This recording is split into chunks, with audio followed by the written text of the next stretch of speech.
nishati, nendeni kwa spidi hiyo ya hapa kazi tu. Na ndio maana Profesa Muhongo niliamua kukurudisha hapo. Na saa nyingine vitu vizuri vinapigwa vita. Hata Makonda alikuwa anapigwa vita, nikamwambia na haki hapa.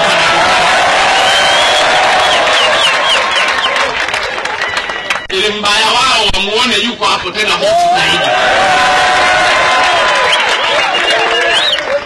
Kwa sababu mwenye kuamua kuchagua ni mimi. Kwa hiyo nikisasali na kuswali na kumuomba Mungu ananiambia leo ni Makonda Dar es Salaam. Na wenye chuki wajinyonge zaidi.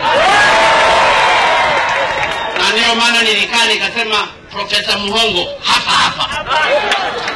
Sichagui mwanasiasa, mimi nataka mtu mchapakazi.